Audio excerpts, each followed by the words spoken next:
මගේ නම හෂාන් ගුණසේකර. මම Sekara production ව්‍යාපාරයේ chief creative officer විදිහට තමයි මම වැඩ කරන්නේ. අපි ක්‍රියේටිව් ඇන්ඩ් ඇඩ්වර්ටයිසිං ඒජන්සියක්. අපි ගොඩක් වෙලාට වීඩියෝ ප්‍රොඩක්ෂන්ස්, කැම්පේන්ස්, ඒතර ෆොටෝග්‍රැෆි ඒ වගේ ගොඩක් දේවල් අපි කරනවා. ඉතින් සෝනි වලට මම මුලින්ම ෂිෆ්ට් වෙන්නේ කැමරාවේ තියෙන මුලින්ම සෝනි අඳුනලා දීපු කාලේ. මම කැමති සෝනි එකේ තියෙන කලර් සයන්ස් එකට, එතකොට සෝනි එකේ තියෙන ඒ ෆීචර්ස් වලට සහ ගොඩක්ම අපි ගත්තොත් එහෙම හයි එන්ඩ් ප්‍රොඩක්ෂන් එකක වෙන දෙයක් අපිට ඊට වඩා අඩු බජට් එකකදී ඒ ලුක් ඇන්ඩ් ෆීල් එක මේන්ටේන් කරන්න පුළුවන් හින්දා තමයි මම Sony එකට ඇත්තටම shift වුනේ. අපි ඇත්තටම Sony කැමරා ගොඩක් යූස් කරලා තියෙනවා. Sony A7S2 එකේ ඉඳන් A7 IV එකේ ඉඳන්.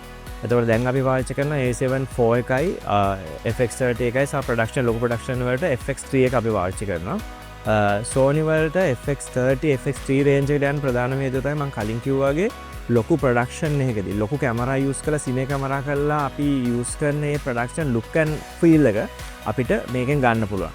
ඒකේ තියෙන ෆ්ලෙක්සිබිලිටි එක අපිට පෝස්ට් ප්‍රොඩක්ෂන් වල තියෙන එක්ස්පෝෂර් කන්ට්‍රෝල් එකේ තියෙන කලර් ග්‍රේඩින් වල තියෙන ෆ්ලෙක්සිබිලිටි එකත් අපිට වටිනවා. එතකොට කවුරු හරි අපිට ටග් ගාලා අද කාලේ තියෙන ක්ලයන්ට්ස් ලගේ තියෙන මේන් රික්වයර්මන්ට් එක තමයි මේ බජට් එකට අනුව අපි වැඩ කරන්න ඕනේ. එතකොට අපි ගොඩක් කෝපරේට් ප්‍රොජෙක්ට් කරන්නේ. ඒ බජට් එකට අනුව ලොකු කැමරා එකක් දාලා ලොකු වෙලාවක් අරන් යන එක අපිට ෆ්ලෙක්සිබල් විදිහට අපිට FX30 එකෙන් ඒ කන්ට්‍රෝල් එක ගන්න පුළුවන්. ඔයා දැනටම ස්ටාර්ට්අප් එකක් කරන කෙනෙක් නෑ. එහෙම නැත්නම් වීඩියෝ ප්‍රොඩක්ෂන් වලට අලුතෙන් එන කෙනෙක් නෑ.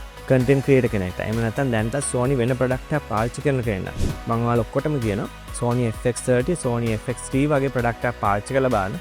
ඔයාලට ඔයාලගේ work flow එක තවදුරටත් ලේසි කරගන්න පුළුවන්. ඒ වගේම ඔයාගේ ප්‍රොඩක්ෂන් කන්ටෙන්ට් quality එක තව next level එකට ගෙනියන්න පුළුවන්. හොඳම ප්‍රොඩක්ට් එක තමයි FX30 සහ FX3 කියන්නේ කියලා.